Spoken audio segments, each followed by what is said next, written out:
TV 2020 ekranlarından iyi akşamlar sevgili izleyenler. Gündem Özel programında Diyalog Medya Grubu Genel Yayın Yönetmeni Reşat Akar'la birlikte sizlerleyiz. Evet, geciktik, hızlıca konularımızı aktarayım. Evet, ilk olarak ülkede son 2 günden beri etkili olan yağışlı hava ve fırtına bazı bölgelerde zarara yol açarken ilgili birimlerin çalışmaları da hala devam ediyor. Polis, itfaiye, sivil savunma ve belediye ekipleri dünden itibaren yoğun bir şekilde sorunlu bölgelere müdahale ediyorlar. Soğuk ve yağışlı havanın yarından itibaren etkisini azaltması bekleniyor. Bu arada Yeni Erenköy'de bugün öğle saatlerinde 2 kişi kaldıkları konteyner evde ölü bulundu.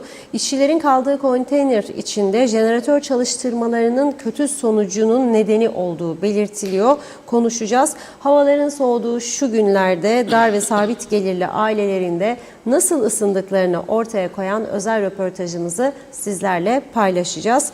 Evet, havalar soğurken iç siyasetin ısınmaya başladığı görülüyor. Şubat ayı içinde Yeniden Doğuş Partisi'nin olağan kurultayı yapılacak. 17 Şubat'ta yapılacak kurultayda şimdiki Genel Başkan Erhan Arıklı ile partili milletvekili Talip Atalay yarışacak. Atalay'la canlı telefon bağlantısı kuracağız. Sonrasındaki konumuz ülkemizde erken ölümler dikkat çekiyor. Halkın Partisi Genel Başkanı Kudret Özersay bu önemli konuya dikkat çekerken ilgililerin konuyla ilgili araştırma yapmasını istedi. Bu konuyla ilgili olarak da Doktor Sibel Siber'le canlı telefon bağlantısı kuracağız. Son olarak da Güzelyurt'tan 8.000 ton mandalina satın almak isteyen Kıbrıslı Rum iş adamı, ürünü toplamak için kuzeye getirdiği 9 işçisinin tutuklanması nedeniyle alımdan vazgeçtiğini açıkladı. Yine bu konuyla da ilgili detaylar üzerinde duracağız. Evet, buyurun Reşat Bey. Evet, herkese hayırlı günler dileyerek başlayalım. Dün özellikle dün akşam saatlerinde çok yoğun yağmur gördük. Yağışlar bol, bereketli oldu. Rüzgar, fırtına tabii. Bazı yerlerde doğal olarak hasarlar meydana geldi. Bu kadar fırtına, bu kadar yağış sonrasında çok şükür korkulan olmadı. Yani çok daha büyük sorunlar gündeme gelebilirdi. Olmadı. Bazı bölgelerde yollar su altında kaldı. Tabii sosyal medyada vatandaşlar işte Mausa Venedik oldu, bilmem neresi göl oldu, işte bu ülke böyle, işte bu ülke şöyle falan gibi, ama gerçekten tabii bu ülkenin altyapı sorunu olduğunu hepimiz biliyoruz. Altyapı diye bir şey yok. Yani mesela yol tamir edilecek, o yolun ileride sel felaketleri karşısında yağmur sularının ne şekilde nereye akıtılacağı konusunda yeterli altyapı hazırlanmadığı için bir takım sıkıntılar yaşıyoruz. Ama ben yine de diyorum, çok şükür ucuz atlatıldı bu 24 saat diyeyim, son 24-30 saat ve bu arada da yetkilileri kutlamak istiyorum. Hem sivil savunma ekipleri, hem itfaiye ekipleri, hem polis, hem belediye zabıtaları gayet iyi bir şekilde, elektrik kurumu çalışanları yoğun bir şekilde çalıştılar. Vatandaşa fazla mağduriyet yaşatmamak için.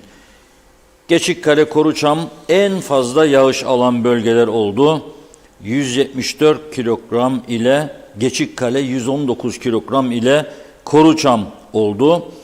Ve daha sonra Çamlıbel, Kozanköy, İskele, Alsancak, Mallıdağ, Akdeniz, Girne, Karpaz, Yeniköy ve Karaoğlanoğlu bölgeleri en fazla yağış alan bölgeler oldu. Geçikköy'de bazı ağıllar ve evler zarar görmüştü. Dün gece geç vakitte de olsa ekipler orada çok yoğun çalışmalar yaptı karanlık altında. Başbakan Ünal Üstel de oradaydı ve yaraların sarılması için ciddi girişimler yapılıyor. Bugün Geçikköy'ün muhtarı Bayram arkadaşımız da paylaşım yaptı. Binboğa Yem Fabrikası'ndan da oradaki hayvanlar için kendilerine yem yardımı yapılmış. Ona da teşekkür etti. Bugün başka bir bölgeden bir vatandaşımızdan bize haber geldi. Borçlanarak ekim yaptığı arazinin, tarlanın çok ciddi zarar gördüğünü ve iflas noktasına geldiğini bildirdi.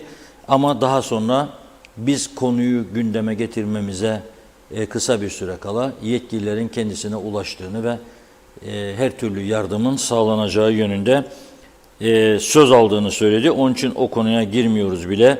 Sivil Savunma Teşkilatı Alsancak'ta Geçikköy'de bir ses sulağına kapılan bir aracı kurtarmaya konusunda yardımcı oldu.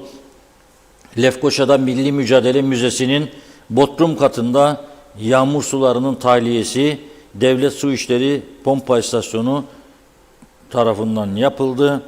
İskele Long Beach bölgesinde dün akşam 19 sıralarında şirkete ait şantiyede işçilerin kaldığı 2 konteyner rüzgarın etkisiyle monteli bulunduğu yerden sökülerek savruldu. Konteynerde bulunan ve yaralanan Abdülkerim Altındağ, Aftap Ahmet, Muhammed İlyas, Akaş Akbor, Gazi Mausa Devlet Hastanesi'ne kaldırıldı ve bir acı haber de bugün geldi. Gerçekten içler acısı bir durum. Yeniköy'de bugün öğle saatlerinde 2 işçi kaldığı konteynerde ölü bulunmuş. Arkadaşımız Hüseyin Çiçek o bölgede çekim yaptı. Video görüntülerini izliyorsunuz. Gazi Mausa muhabirimiz ve az önce de haberi bize ulaştı. Bu 2 işçi ki kardeş oldukları belirtiliyor. Yıldız Çoban kardeşler kaldıkları konteyner ev içerisinde herhangi bir ısıtıcı olmadığı için ve üşüdüklerinden dolayı jeneratör koymuşlar konteynerin içerisine ve çalıştırmışlar jeneratörü. Jeneratör tabii çıkardığı kirli gazdan dolayı ikisini de zehirlemiş ve hayatını kaybetmişler. Birisi 47 yaşında, birisi 49 yaşında. İşte burada bir noktanın üstüne durmak istiyoruz. İşçi getiriyorsunuz yurt dışından. Ve bu insanlara diyorsunuz ki gir bu konteynerde kal. Bu hava böyle bu şekilde. Bu insanları o konteynerin içine sokan insanlara sorarım. Siz dünü nasıl geçirdiniz? Nasıl geçirdiniz dünü? Yani bir insan işçi getiriyorsa dışarıdan, çalıştırıyorsa, evi yoksa ve ona bir konteyner veriyorsan ısıtmasını sağlayacağım be kardeşim. En azından 2 çubuklu bir elektrik sobası veyahut da bir gaz sobası. O da yok. Yani bu insanların günahı ne şimdi? Ve dikkat ediniz, dün bahsettim, bugün gene bahsedeceğim. Güzelyurt'ta narinceyi dalından koparacak işçi bulamıyorlar. Çünkü işçilere bir insan muamelesi yapmıyoruz. Herkes için söylemiyorum ama genelde bu şey vardır, görüntü vardır.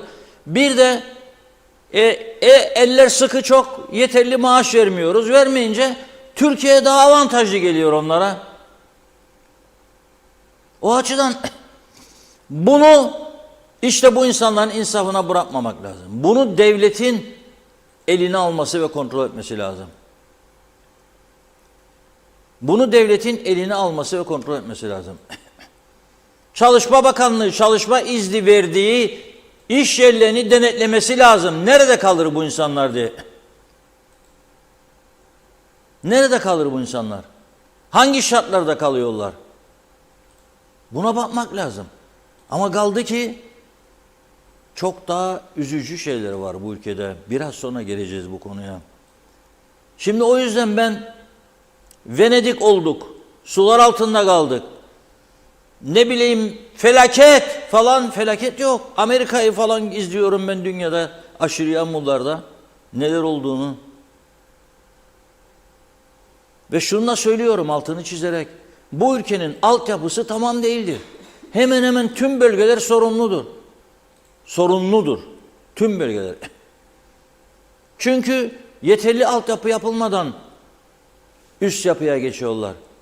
Ve gene bu ülkenin en büyük sorunu, bakın bu akşam saatlerinde durması bekleniyor bu yağışın, şiddetli yağışın. Eğer bir gün daha devam etseydi bu yarın akşama kadar ve eğer Girne bölgesi Koruçam kadar ve Geçikkale kadar yağmur alsaydı, ben iddia ediyorum ki size, özellikle o Girne'nin liman kısmı şeridi sular altında kalacaktı. Sular altında. O Domotel'in bulunduğu yol güzergahı sular altına kalacaktı. Çünkü yağmur suyunun akacağı gideceği yerleri kapattılar.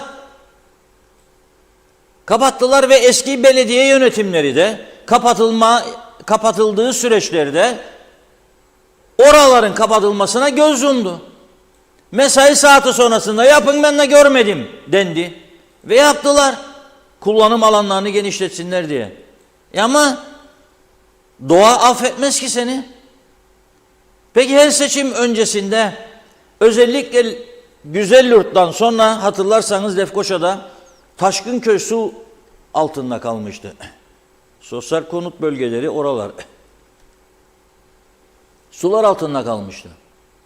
Ve sebebinin bölgede dere yatakları üzerindeki inşaatlar olduğu söylenmişti. Ve o felaketi yaşayanların yanına kaldı. Birçok iş yeri orada sular altında kaldı. Adamın 100.000 liraysa o gün inşaatlarına söylüyorum zararı, 5.000 lira 6.000 lira attılar önüne, ya 10.000 lira, hadi kapat ağzını. Sigorta yaptıraydın kardeş. Ne sigorta yaptıracaktım kardeş? Yaptırdım ama ne bileyim ben böyle bir sel felaketi yaşanacağını. Ve söz verdiler. Bütün partiler söz verdi seçim öncesinde. Bu dere yataklarının üzerindeki bütün yapılar yıkılacaktır diye. Bir tanesinin yıkıldığını söyleyebilirler mi bana şimdi? Yıkılmadı. İnsanlar mağdur olacak. Beni ilgilendirmez. Ama ona izin ver der. İzin verdiysen yıkım cezasını ödeyeceksin o zaman o insanlara. Onlar da suçludur tabii. Bile bile dere yatağı olduğu orası ev yaptıysa onun da sorumluluğu vardır. Sen de izin verdiysen bile bile senin de sorumluluğun vardır. Öyle bilmeyik etmeyik falan da ne yapalım edelim, seçim bittikten sonra seçim öncesi söylenenleri unutacaksın. Ve ondan sonra o dere yatakları kapandığı için su gidecek yol bulamayınca insanlar sular altında kalacak. Benim anam da Allah rahmet eylesin sular altında kalıyordu. Tam yattığı yatağın hizasına gelmek üzereydi, su da kurtarıldı oradan bakıcısıyla birlikte. Uyuyorlardı çünkü. Ben sizi affeder miyim ya bir vatandaş olarak? Ben unutur muyum bunu? Ya unutacak mıyım bunu bir vatandaş olarak? Ve o bölgelerdeki insanlara söylüyorum. O dere yatakları üzerindeki binalar yıkılmadığı sürece hepiniz her zaman risk altındasınız. Uyumayın, hakkınızı arayın, gidin konuşun, yıktırın. Adam yaptığı evini yaptıysa yıkacak, başka yere gitsin yapsın. Ödeyecek kendisini izin verenler ve gidecek başka yerde yapacak. Yoktur öyle birinin yüzüne güleyim de işte 2 oy alayım ya kaybetmeyeyim. Yoktur öyle bir şey, olabilir mi ya insan hayatında? Çok ciddi bir sorun. Ben gördüm sivil savunma itfaiye ekiplerini. Vallahi acıdım. Adamlar dizlerine kadar suyun içine gömülmüşler. Boşaltacaklar diye. Pompa götürüyorlar ve çekiyorlar suyu boşaltsınlar diye. Neden? Su akacak yer yoktur. Ve Girne'yi de onun için söylüyorum. Bakın Belapayız bu adanın en güzel yerlerinden biridir. Bir zaman ben de yaşadım orada. Orada öyle bir dere yatağı vardı ki diyorum, Rum'dan kalma. Korkunç, İngiliz döneminden kalma daha doğrusu. Dağdan akan suları hiçbir sıkıntı yaratmayacak şekilde denize götürüyordu. 74 sonrasında biz çok akıllılar. Birbirimizi destekleyerek belediyeler, şunlar bunlar falan filan. Sen yap da ben görmem, ben yap da ederim. Parti başkanı bilmem geliyor şimdi, başbakan benim, polis müdürü tanıdığımdır falan. Diye o dere yatağının yarısını doldurdular. Bütün inşaat atıklarını götürüp döktüler. Sonra inşaat atıklarıyla ana yola eşitledikleri bölüme Gorkuluk gibi bir inşaat yapılmasına da izin verdiler. Bina çıktı, betonlar ve kaldı öyle. O zamanlar çok şikayet konusu oldu. bu inşaatla ilgili ve o güzelim görseli Belapaşa'dan inerken Girne sahillerini kapattı, önünü kesti. Belapaşa çıkarken de dağın güzelliğini kapattı. Bir korkuluk gibi orada bir dikey bina dere yatağının üzerine kurulmuş vaziyette. Birkaç kez mühürlendi. Sonra güçlü abilerinden destek alarak dediler ki sen hafta sonu devam et. Cumartesi, pazar ki kapalıdır, belediye de müdahale edemez. Buna rağmen şikayet üzerine oraya polisler gittiğinde o dönemin bir polis yetkilisi arandı ve o polis yetkilisi oraya gidip o polislere hadi be gidin buradan talimatı verdi. Aynen ağızda bu ağız. Biliyorum çünkü olayın birebir tanığıyım, yani dinledim insanlardan. Ve o kaçak yapı kapanmadı tabii, inşaat. Sonradan gene durdurdular herhalde. Ben bu konuyu gündeme getirdim ve Girne'nin eski belediye başkanı bana Nidai Bey bir dosya yolladı. Teşekkür ettim tabii, ilgisine ilgilendi, duydu, dinledi ve gönderdi. Bu programda söylemiştim. Ve top nereye atıldı? Top kimse şehircilik, planlama hepsi izin verdi diyor buna. Tamam da doğru değilse ben orada her gün gece gündüz 24 saat kazanı yakarım, ateş yakarım. Şehirciliğinle planlamayı da rezil ederim orada. Ya siz otel yatırımı yaptı adamlar, 6 kat ya 5 katta yıktırdınız, 4'e düşürdünüz. Güle oyna, oradan 10 kişi buldunuz. Eylem komitesi kurduğunuzda Kayap Otel'in 5. katını yıktırdınız. Yatırım adamlar dünya kadar para harcadıydı oraya. Ne olduydu yani bir kat fazla olduysa? Manzaranız bozulduydu. Bunlardan bozulmuyor manzaranız şimdi. Tarihi kapattı diyorum size. Tarihi Belapaşa'dan inerken o korkunç güzelliği kapattı. Ama bir de dere yatağının üzerine kuruldu ve tehlikeli ve o dere yatağının yarıdan fazla kısmı çöplerle kapatıldı. Şimdi 2 gün daha böyle bir yağmur olsun, ne Belapaşa kalacak o villalar aşağıda, ne de Girne kalacak. Açık ve net söylüyorum ama umurlar değil. Ha inşallah bir gün bu ülkede yasal bir düzen, uluslararası anlamda, hukuk anlamında diyorum, kurulur ve bunların hepsini yargılarlar inşallah. İnşallah. Çünkü bir insan kendi ülkesine ve kendi insanına 3 kuruşluk menfaat için bu kadar kötülük yapamaz. Hiçbir ülke insanında böyle bir vicdansızlık yoktur arkadaş. Yani ne olacak oraya diktin de onu? İdare ettin falan, dere yatağını üstü yaptın da birkaç kuruş da aldın. 100 bin, 200 bin isterlin, 300 bin isterlin daha. Zaten vardır o paralarınız, milyonlarınız var. Nasıl olur ya? Böyle bir ülke mi yönetilir ya? Yani bu yabancılarla görüşürken onların bu gerçekleri bildiğini de düşünerek konuşun. Artık lütfen basarken gırbacı insanlara yok odur budur tek yanlısınız Rumlardır falan da biz egemende falan. Onu söylerken bir de bunları düşünün bakalım. Ne yaptık biz bu ülkeye? Ne kadar zarar verdik? Ve vermeye devam ediyoruz. Bakın ben ekiplerin çalışmasından şu ana kadar gördüklerimden dolayı bir rahatsızlığım yok. Canla başla çalıştılar herkes. Ve çalışmaya da devam ediyorlar. Ama bu ülkenin çarpık yapılaşmasından rahatsızım bir vatandaş olarak ve bunların tümünün yargılanmasını isterim ama öyle bir adil düzen de bu ülkede yoktur. Yoktur. Ve bu düzen devam ettiği sürece, uluslararası hukuka uygun bir düzen gelmediği sürece bu bölgeye böyle de devam edecek bu iş. Bu budur. Açık ve net. Söyleyeyim. Açık ve net. Öyle bir duruma geldi ki yağmur yağmaktan korkuyor. Şimdi insanlar Allah'ım yeter eyle. Allah, ne oldu? Yağmur isterdik, suya ihtiyacımız var. Neyi yeter eylesin? Ne oldu yani? Biraz sert yağdı. Dün nasıl yağar yağmurlar? Bakın bakalım, iklim değişiklikleri var. Ve bu iklim değişikliklerinde bizim yarattığımız olumsuzlukları da düşünün.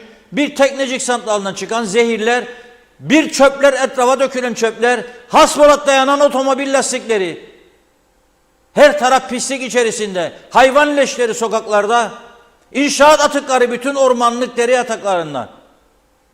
Zehirleyenlerden en önemlilerinden biri de bizik. Güzel cennet bir ülkemizi sürekli zehirliyoruz, sürekli zehirliyoruz. Ben böyle bir düzen görmedim. Aman Allah'ım yeter eyle. Ne oldu? Yağmur yağmasın. Yağmuru da biz istediğimiz gibi yönlendirecek. Yani az yağsın. Az yazdır Allah'ım da biz özel Kıbrıs'ı Türklerik. Bizi koru sen. Neden? Çünkü dere yatakları var da batmayalım. Yıktır dere yatakları üstündeki binayı da batma. Adam seçerken dikkatli ol. Çivi çakmayan adamları tekrar seçersiniz ya. Ne diyeyim ben size? Onun için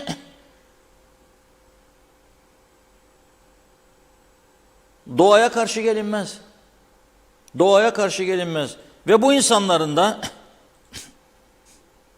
inşallah sorgulanır, çalışma izinleri var mı yok mu? Bizim soruldu burada çalışanların da, onun için söylüyorum. Geldiler 4 tane bir de müfettiş, hem de gece baskını. Dedim var, gündüz de gel. Bekliyorum, hala bekliyorum. 1 yıl oldu. Gel bir kahve içelim. Ama ben siz gelirseniz buraya adamlarımla beraber kolunuzdan sürükleyeceğim, bütün sanayiyi gezdireceğim. İsteseniz de istemeseniz de, polis çağırsanız da sürükleye sürükleye sizi götüreceğim bütün sanayinin etrafına. Hadi yazın. Bakın gaysiz. Yüzlerce insan var. Uyuşturucu yuvaları var. Siz de bilirsiniz ama gidemiyorsunuz. Dişiniz sizin kendinize göre gördüğü, öyle zayıf gördüklerinizi keser ama yoktur öyle ama. Buyurun. Ben şimdi bu 2 kişinin izinli mi olup olmadığını bir merak ediyorum ve araştıracağım yani. Sonuna kadar. Yıldız Çoban kardeşlerin çalışma izni mi değil mi araştıracağım. O konteynerin içerisine jeneratörün girmeyeceği bile bile kim verdi de koydular jeneratörü onun içine? Niçin? O konteyner orada yasal mıdır değil midir? İzinli midir değil midir? Kimden izin alındı? Bunlar önemlidir. Yani oldu bitti maşallah. Nasıl olsa bizim vatandaş da değildir galiba bunlar falan. Öyle mi diyecek yani buna? İnsanlık onuru budur yani. Bu arada bir de ceset vurulmuş. Gene bugün vurulmuş. Esentepe hep o taraflarda oluyor ha. O taraflarda bir şeyler oluyor. Fırtınalar kopuyor o taraflarda. Esentepe tarafı. Bir cansız beden bulunmuş orada. Üzüntü verici. Genellikle bu göçmen hareketlerinden kaynaklanıyor bildiğim kadarıyla. İnşallah devam etmez. Denizlerde küçük küçük teknelerle getiriliyorlar. Bizim de radar sistemlerimiz çok kuvvetli olduğu için bunları göremiyor. Yani başka dünya ülkelerine göre hazırlanmış radarlar var bizde. Yakın mesafeleri göremiyor. Yani Suriye'den, Türkiye'den buraya gelen küçük tekneleri göremiyor.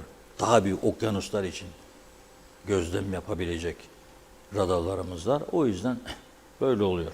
Buyurun Funda Hanım. Mesajlarımıza başlayalım. Çok teşekkür ediyoruz ilginize. Erol Topçu, İngiltere'den hayırlı yayınlar dilemiş. Mehmet Uluçaylı da, Şenol Tatlıcıoğlu da selamlar, iyi yayınlar diliyor. Niyazi İnancı, Salih Mullalı da her şey gönlünüzce olsun da demiş. Mehmet Uluçaylı, Kuzey Kıbrıs'takiler Rum tarafına geçip çalışıyor da Rum tarafından bize çalışmaya gelince suç mudur diyor. Taner Çizer, balıkçı barınaklarına gereken özen ve gerekli önlemler alınmıyor. Yetkililerin yardımcı olmasını isteriz.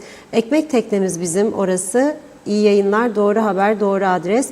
Galip Sekban iyi yayınlar diledi. Mehmet Uluçaylı, bu sel baskınları çarpık yapılaşmanın sonucudur. Bile bile selin olmasına sebep insan elidir demiş. Ali Cevat, Rum işçisini getirmiş fakat yok dedi KKTC yetkilileri. Dalında kalmaya mahkumdur maalesef. Yazıklar olsun yönetenlere. Osman Rakibet, hayırlı akşamlar diyor Celal Harun'da. Ve demiş ki gözünüz aydın. Vatandaşın ekmeğine okkalı zam geldi. Her şeye zam yağıyor ama itibardan tasarruf olmaz diyenler fakir milletin parasıyla lüks ve şatafat içinde hayatlarını yaşıyorlar. Nasıl itibar ama? Herkesin değer yargısı değişik. Kimi itibar arar, kimisi para. Kimi akla önem verir, kimi çıkarına. Ben insanlığa bakarım, kalbi güzel, niyeti temiz insanlar var ya diyor. İşte onlar başımın tacıdır. Onlara benden çaylar. Afiyet olsun, hayırlı, huzurlu, mutlu, sağlıklı günler. Hilat Siva, Narenciye sektöründe yaşanan bu sıkıntılardan dolayı tüm ülke etkilenecek. Yaklaşık 120 bin ton ürün dalında ve bu ürün ne şekilde, nasıl hasat edilecek diye tüm üretici tedirgin. İnşallah bir çözüm bulunur. Acil olarak diyor, Mandora halk arasında king dikiminden veya aşılanmasından vazgeçilmelidir. Duygu Zenginpaşa demiş ki garibanın ölümü de gariban olur Reşat Bey, çok üzücü. Derviş Kahraman, evet 9 ay ülkede yağmur çamur yok. Kamu ve bu gibi kuruluşlar hiçbir zaman önlem almıyor. Ne dere yatakları temizleniyor ne köprüler yapılıyor. Hep aynı zihniyet, yok etme. Asla düzelmez bu ülke. Nazime Nalbant, İskele'den herkese mutlu akşamlar demiş. Yağışlardan dolayı çok yerde zararlar oldu. Allah daha beterinden saklasın, geçmiş olsun. Sizleri severek izliyorum, dinliyorum. İyi ki varsınız demiş. Esma Nazmiye iyi yayınlar diledi. Mehmet İnancı da hayırlı yayınlar olsun kaoslar ülkesi cennet adamıza. Metin Maraşali de hoş vakitler, kolay gelsin demiş. Recep Soner Sağlam, Allah rahmet eylesin, mekanları cennet olsun. Bu durumda yokluk içerisinde yaşam mücadelesi veren emekçi kardeşlerimizin Allah yardımcısı olsun diyor. Çağatay Dolunay, zamanında yapılması gerekenler yapılsaydı bu hallere gelinmezdi. Yazıklar olsun, sorumsuz sorumluların yüzleri kızmış, öyle diyeyim ben. Salih Yorgancı, memlekette Çalışma Bakanı var mı diye soruyor. Esma Nazmiye, altyapısı yok, üst yapısı doldu. Menteş Çağla, iyi yayınlar. Güner Keskin, Kayalar Köyü'nde dün akşam saat 20'den bu yana elektrik yok.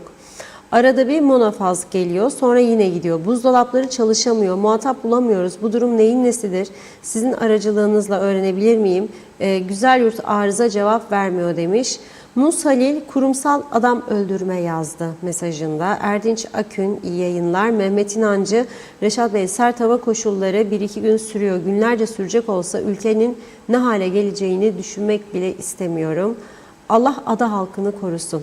İlker Tezcan, her zaman iyisini düşünmek ama daha kötüsü olacakmış gibi tedbir almak gerekir. Bülent Berkay, güleyim mi ağlayayım mı diyor. 1,5 yıl önce Ağırdağ'da çıkan yangında zarar gören sadece 5 evin zararını karşılamak için elinizden geleni yapmadınız diyor. Dosyaların nerede olduğu bile belli değil. Yapamayacağınız işlere söz vermeyin. Boşuna diyorum bu hükümete demiş. Necdet Mavi Gözlü, Kuzey Kıbrıs Birleşik Afrika Pakistan Cumhuriyeti Başkent Lefkoşa'dan hayırlı günler diledi. Evet Reşat Bey, üretici ürettiği ürünleri satamamaktan şikayet ediyor. Bizim Afrika Pakistan Cumhuriyeti üreticiye ürünlerini satması için yardımcı olacağına aksine destek yerine köstek oluyor. Rum üretici toplanacak narenciyeler için kuzeyde işçi bulunamadığı için güneyden işçi getirmiş ama çalışma izinleri olmadığı için gelen Rum işçileri bizim Forever KKTC tutuklayıp hapse gönderiyor. Rum tüccar da ürünleri almaktan vazgeçiyor. Ben şimdi soruyorum. Hani bir arkadaş var devamlı bize ambargo koyanın Birleşmiş Milletler diyor. Görsün bakalım bize ambargoyu koyan Birleşmiş Milletler mi yoksa Forever KKTC mi? Celal Harun, ete zam, süte zam, ekmeğe zam, her şeye zam, yağmurlar devam ediyor. Ülkede değişen bir şey yok. Dövizin artışı, fahiş fiyatlar, fırsatçılık, korkunç zamlar, aşırı pahalılık, kapanacak iş yerleri, bu bir kader olmasa gerek. Mehmet İnancı, açgözlülerin karnını Allah doyursun. Dere yataklarında olacak olanlara hiç üzülmem diyor. Müstahaktır Sayın Akar. Nazime Nalbant, Reşat Bey çok doğru söylüyorsunuz. Bakın narenciyeyi almak isteyene bile yardımcı olmadılar. Bu ülkede nasıl kalkınma olacak? Çok yerin önünü kapadılar diyor. Su nereye akacak? Bence önceden önlem almaları gerekirdi demek istiyor herhalde. Allah halka yardımcı olsunlar demiş. Çok fakirler var. Odun bile alamayan insanlar var. Birlik, beraberlik böyle günlerde belli olur diyor. Nevzat Gökçe, Reşat Bey, siz Kuzeydoğu yolu üzerindeki yapılaşmaları gelin görün. Geceden sabaha villalar mantar gibi çıkıyor. Önüne gelen kuyu kazıp su çıkarırsa, ev yaparsa, pis su kuyusu olursa diyor, yeraltı sularını da zehirler demiş. Gelin görün. Kader Akyollar, ben Gazi Mausa'dan benim çorbada tuzum olmasını isterim. 54 yaşındayım Reşat Bey. Ada üzerinde 30 belediye değişti. Yolların hali aynı. Kış geldiği zaman yine aynı. Değişen bir şey yok demiş. Arif Mustafa Cüce de Gazi Mausa'dan selamlar dedi. Nazlı Kamer'de. Hüsniye Emel Özer, dere yataklarına inşaat yapanlar, inşaata izin verenler. Bütün bu sıkıntıları yaratanlar ortada. Bunu kökünden halletme cesaretini gösterecek kişiler gerek. Bu arsızlık, doyumsuzluk demiş. Bu vicdansızlıkla verdikleri zarar ve rahatsızlık sıkıntının farkında bile değiller. Bir de kriz masası kurarız utanmadan diyor. Birkaç mesaj daha okuyup ara verelim. Mehmet İnancı, Sayın Emine Dizdarlı'nın ombudsman olduğu zaman hazırladığı raporlar gündeme niye alınmaz Sayın Akar demiş. Yargıya niye taşınmaz? Kemal Osman Ceyhan'la atalarımız her zaman söylüyor. Dereler doğanın, beni kapatamazsın, beni engelleyemezsin, önüme derken yeni mesajlarla biraz gitti. Şimdi yakalayacağım. Önüme geleni alırım. Tabiat benden su ister. Bu yüzden doğaya karşı gelinmez demiş. Evet, Kemal Atamtürk vatandaştırlar yazdı. Salih Yorgancı, eğer TC vatandaşıysa emin olun izinsizdirler diyor. Rıfat Selver, tehlikeli havalarda mecbur kalınmadığı durumlarda dışarıya çıkılmasın diye bas bas duyuru yapılmasına rağmen bazı umursamaz kişiler zevk için çıkıp geziyorlar. Ondan sonra belediye, sivil savunma, polis koştursun kurtarsın. Diğer hallerde tamam normaldir demiş. Bir mesaj daha okuyalım. Necdet Mavi Gözlü, artık demiş denizlerimizden balık yerine insan cesetleri çıkmaya başladı. Ergün Yahat'ta hep gerçeklerin adresi bu program diyor. İlkay Adalı iyi yayınlar diledi. Mehmet İnancı teşekkür ediyorum. Emine Mülayim'de Reşat Bey bu kadar vicdansızlık olamaz. Yazıklar olsun demiş Emine Hanım. Devam edeceğiz yine mesajlarımıza. Buyurun. Evet, mesaj yazanlar var çok özelinde. Bağlanmak isteyenler var ama bu programın formatı tabii çok bağlantı yapamayız. Bugün zaten 2 bağlantımız olacak. Bir tanesi artık havalar soğudu ama siyasette ısınmaya başladı, iç siyaset. Bu sene çok heyecanlı bir sene olacak. Söyleyeyim yani. Yeniden Doğuş Partisi'nin kurultayı var. Sonra Demokrat Parti'nin kurultayı var. Sonra UPP'nin kurultayı var. Bir şeyler yaşanacak artık. Kazan kaynıyor yani. Havalar soğuk, siyaset ısınıyor. Şimdi dolayısıyla ilk kurultay Yeniden Doğuş Partisi olduğu için onunla ilgili bağlantımız olacak. Erhan Arıklı Bey bir rakip çıktı. Partili milletvekili Talip Atalay Bey genel başkanlığına adaylığını açıkladı. Erhan Bey de ona hayırlısı olsun hocam dedi dün akşam. Biraz sonra o konuya geçeceğiz. Talip Atalay Bey'le de bağlantı kuracağız. Bir bağlantı da Doktor Sibel Sibel'le gerçekleştireceğiz. Çünkü bugün Sayın Kudret Özersay'da bir paylaşım yaptı. Erken ölümler üzerine. Bizim gündemimizde yok değil mi bu? Nasıl olsa bizden değildir falan filan. Herkes rahat. Ya da ya gördün o da 40 yaşında ya 30 yaşında ya 55 yaşında ölmüş. Vay zavallı daha hayat doluydu falan filan. Ne oldu da ölmüş? O ama orada bitiyor. Bunun ertesi gün başkasının kapısını çalacağını kimse düşünmez. Özür dileyerek söylüyorum tabii herkes öyledir demiyorum ama bencillik diz boyu. İnsan sevgisi ve insanlarda vefa denen bir şey tarihe gömülmüş durumda. Büyük çapta tabii bazıları gene vefalıdır canım bir şey demem. Yani annesi evde hastaysa çorbayı götürüyordur. Ama 10 gün istilacı olsun bakalım. 10 gün 10 gece. Bu koca kardeşim her gün demeyecek miyik? Bu nereden kaynaklanıyor? Ruh halimiz değişti daha için. Çıkarcılık çok ağır basıyor. Ne vururum ondan ne vururum bundan. Ya başka hırslar ve egolar.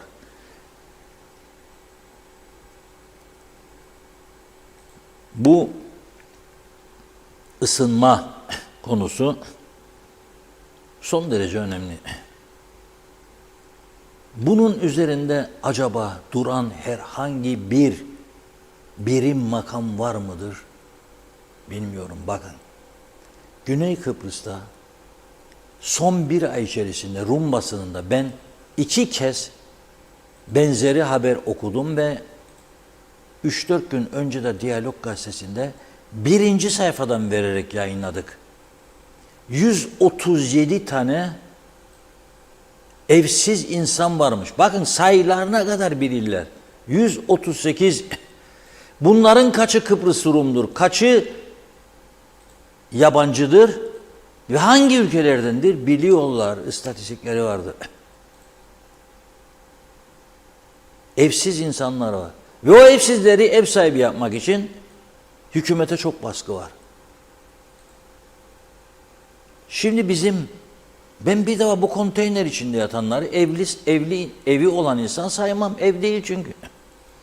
Elektriği yok, bir şeyi yok içinde ya. Bir de o ovalar bakalım ne kadar insan dışkısıyla doludur.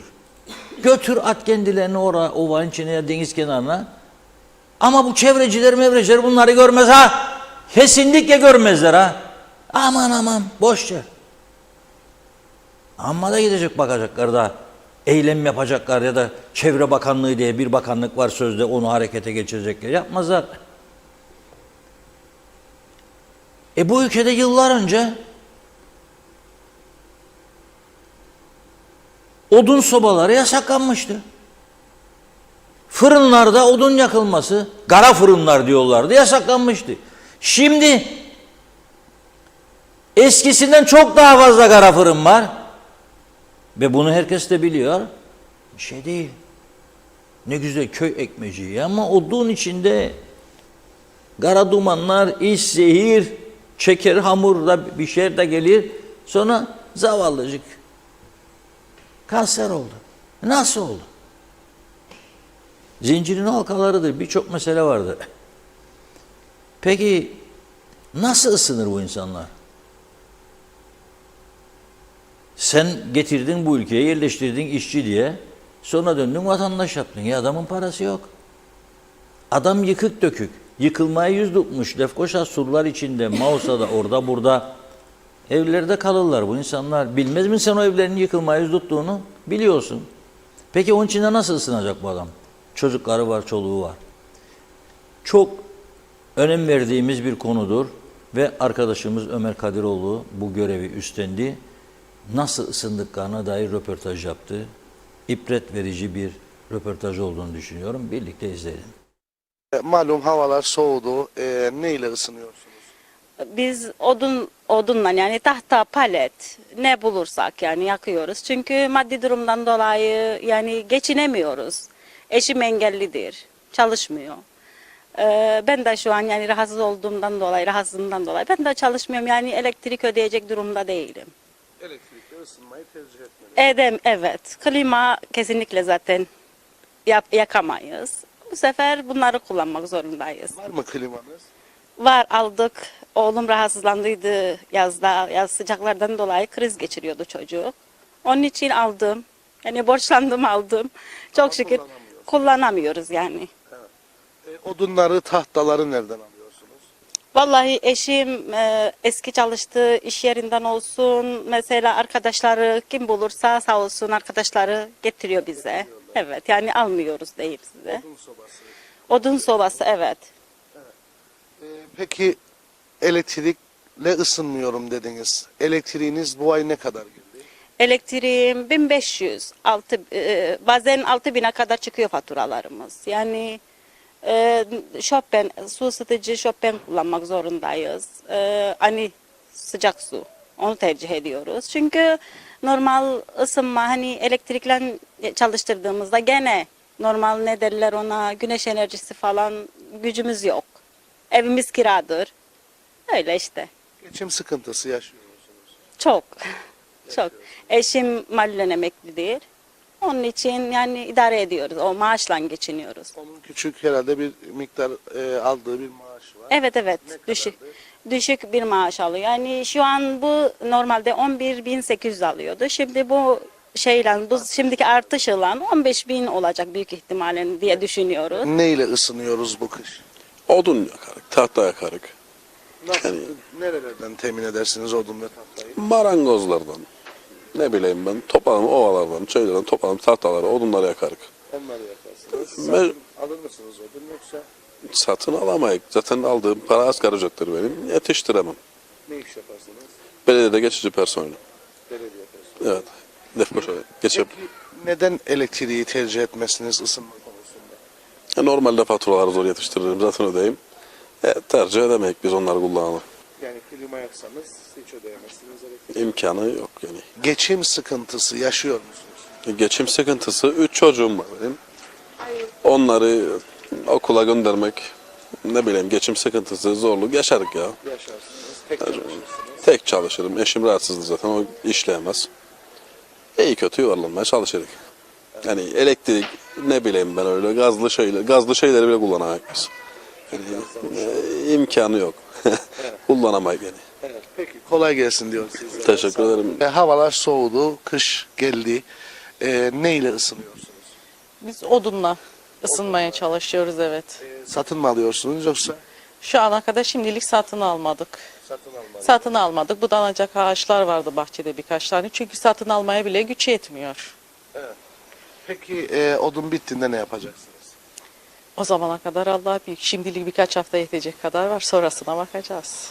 Peki neden elektrik veya tüp gazla ısınmayı tercih etmiyorsunuz?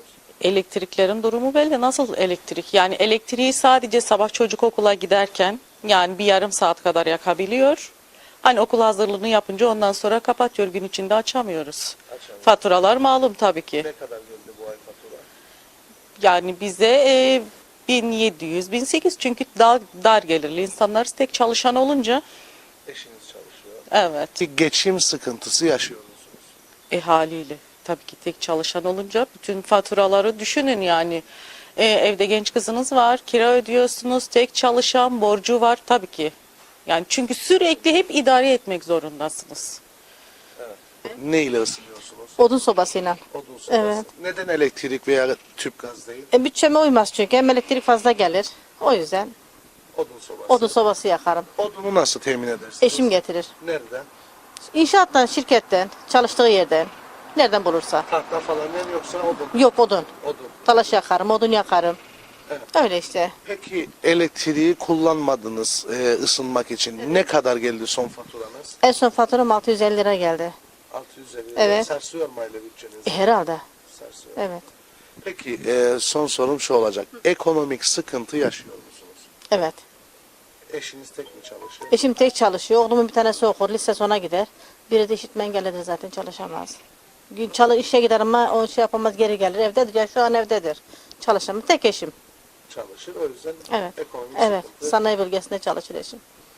işte. Oralardan tahta getiriyor o zaman. Yani o taraftan. tahtaydı, talaştı. Yani bulduğu yerden getirir o da. Onlara para vermezsiniz. Yok vermem.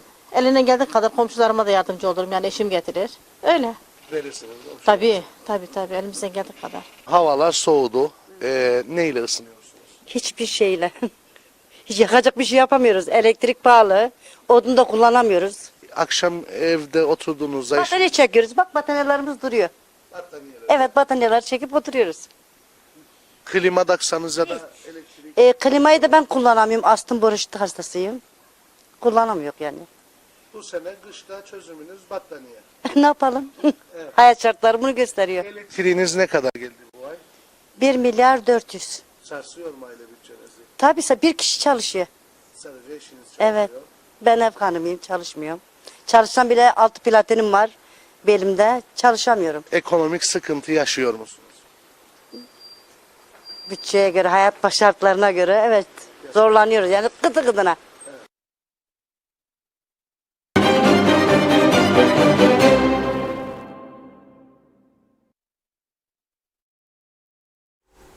Tabii bu konuşan insanların sıkıntısıdır.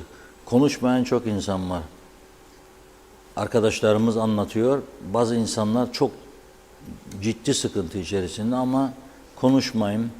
Çünkü iki tane sebep var. Bir, evde genellikle gündüz gittiklerinde adamlar iştedir, kadınlar eşi, kocası kızabilir niçin konuştu diye. İki, oturduğu evden atılma riski varsa şikayet eder gibi anlamına gelip de biri onları göndermesin. Onun için böyle bir durum da var yani bu, yoksa bu konuşanlardan daha ciddi sıkıntı içinde olanlar da vardı. Ama dediğim gibi herkes konuşamıyor. Bir de o var. Ama gördüğünüz gibi odun parası da veremeyecek durumda olan insanlar ne yapıyor? İnşaat alanlarındaki atık tahta parçalarını getiriyorlar ki bunlar hava kirliliği açısından son derece risklidir. Zehirlenme olasılığı vardır insanların o evde çıkacak dumanlardan. Ama bu eski yaşam tarzları gene gündemimize geldi. Şimdi özelden yazan bir arkadaşımız var. Ne diyor biliyor musunuz? Benim diyor bir önerim var diyor. Nedir dedim. Bu soğuk havalarda diyor insanlar sarılsın birbirine, daha çok çocuk yapsın. Hem ısınırlar diyor hem çocuk çoğarsın. Çünkü Rumların nüfusunu geçebilmek için çok çocuk yapmak lazım. Bu fikir de bir yere not edilsin diyorum. Evet, şimdi geçiyoruz Yeniden Doğuş Partisi'nin 17 Şubat'ta yapılacak olan olağan kurultayına. Hükümetin küçük ortağıdır Yeniden Doğuş, biliyorsunuz. Bayındırlık ve Ulaştırma Bakanlığı o partiye verilmiştir. Erhan Arıklı Bey de bakandır. Partinin şimdiki başkanı. Ama partinin milletvekili, eski Din İşleri Dairesi Başkanı hocamız Profesör Talip Atalay adaylığını açıklamıştır. Hazır mı hattımıza? Bakıyorum arkadaşlara. Evet, bağlantımız hazır. Talip Bey hattımızda. Merhaba, hoş geldiniz yayınımıza. Hocam duyuyor musunuz? Hocam. İyi yayınlar Reşat Bey, nasılsınız? İyi misiniz? Sağ olun, iyiyim hocam. Siz nasılsınız? Çok teşekkür ederim. Bütün izleyenleri, dinleyenlere saygıyla, hürmetle selamlıyorum. Sağ olun. Şimdi bu parti genel başkanlığına aday oldunuz. Önce niye aday olma ihtiyacı hissettiniz? Ondan başlayalım. Yani aslında tabanın çok yoğun baskısı ve partinin maalesef son süreçte özellikle bu belediye seçimlerinden sonraki ciddi bir tazminatı çözülmeye doğru gittiğini görmemiz bunda etkili oldu ve son süreçte özellikle Duymuyorum yani, ben ama hani, az duyuyorum arkadaşlar. Alo, duyuyor musunuz? Tamam, şimdi tamam hocam. Tabanın baskısı ve özellikle belediye seçimlerinden sonraki, belediye seçimlerde biliyorsunuz ittifaktan sonra yaşadığımız sıkıntılar ve bu sıkıntıların maalesef hani çözülememesi ve ciddi bir partiye dönük çözülme yönünde verilerin artık yani ortaya çıkması benim en önemli motivasyonum oldu ama bilhassa tabanın yoğun baskısı diyebiliriz. Alo, duyuyor musunuz Reşat Bey? Evet, tabanın yoğun baskısıyla aday oldum diyorsunuz. O zaman yani taban size böyle bir baskı yaptıysa çok güçlü çıkacaksınız diye düşünüyorum ben, öyle mi? Yani öyle düşünüyoruz. Peki normal şartlarda taban esastır. En nihayetinde seçim biliyorsunuz ne olursa olsun daima tabanlı yapılır ve tabana rağmen yapılmaz.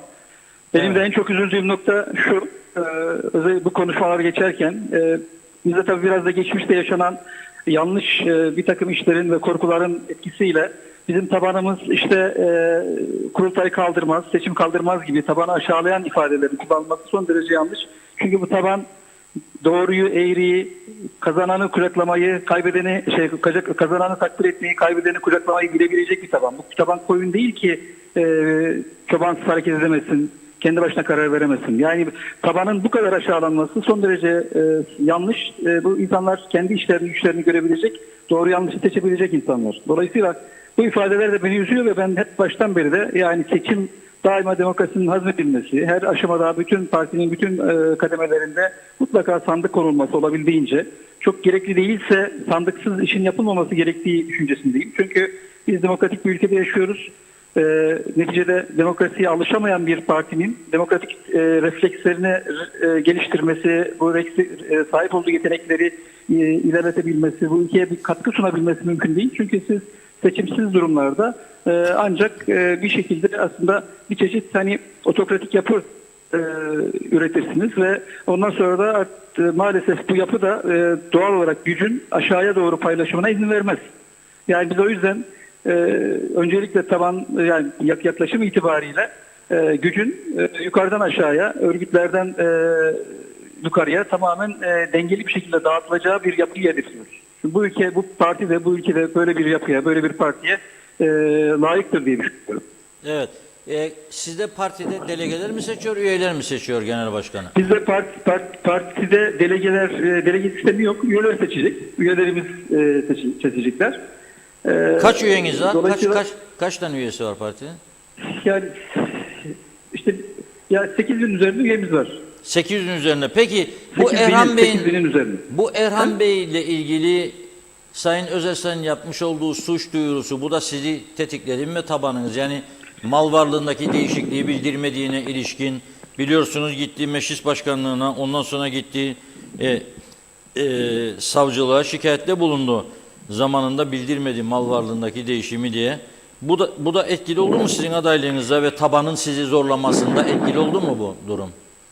Yani Reşat Bey, benim ilkesel olarak yani bunu beni tanıyan herkes bilir, siz de bilirsiniz. Beni tanırsınız. Uzun zamandır sizinle tanışıyoruz. Tabii. Yani en tehlikeli ve en olmaması gereken işin toksik dil kullanmak olduğunu düşünüyorum. Yani tabii ben Erhan Bey şu anda benim hem genel başkanım hem de partinin hani hali genel başkanım hem de şu anda da kurultayda yarışacağım rakibim. Dolayısıyla onun hakkında ki iddialarla ilgili benim konuşmam, ekstra bir şey söylemem bana göre çok yok bir şey söyleyin uygun değil. demiyorum zaten seviyorsunuz şöyle, onu söylemenizi de şöyle, tabandan size böyle bir şey geldi mi? Ya bizim parti başkanımız taban yani birçok konudan rahatsız olan rahatsız yani şudur şu yani işte spesifik olarak şurası ya da şurası gibi bir şey söylemek çok uygun değil. Yani neticede yıllar içinde bir yıpranma söz konusu. Yani bir değişim istiyor. Değişim şart diyor taban. Ben de uzun süre buna direndim. Yani ve çok hakikaten sayısal verileri partinin gelmiş olduğu şu andaki durumu gördükten sonra yani sonrasında 20 günde iyice netleştim. 20-25 günde. Yoksa hani ben kendi adıma yani böyle bir yani hani normal şartlarda parti iyi gidecek olsa bu parti hakikaten sağlıklı bir şekilde mevcut durumunu koruyacak, hatta üzerine azıcık bir şey koyabileceğine umudum olsa zaten aday çıkmazdım, ama bir değişim olmadığı sürece hepimizin kaybedeceği bir süreç olacak bu süreç. Dolayısıyla ben hani memur değilim. Bu parti başkanlığı da memuriyet değil. Yani yıllara dayalı bir şey değil.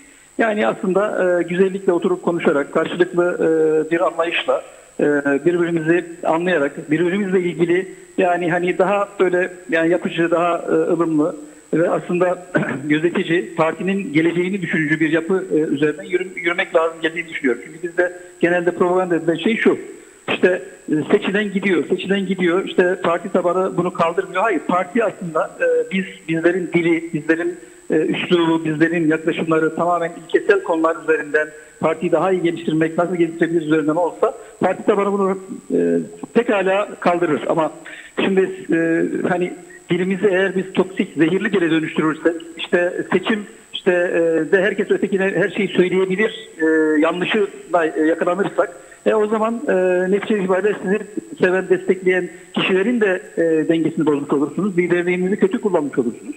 Ben kendi adıma ben bütün partililerimize ama özellikle kendi beni seçmek isteyen, beni teşvik eden arkadaşlarıma diyorum ki ne olursa olsun, size ne söylenirse söylensin, toksik dil kullanmayın, zehirli dil kullanmayın. Sonuçta biz 4 Mart'ta Erhan Bey dahil herkesi partimizde istiyoruz. Ben başkan seçilsem de seçilmesem de.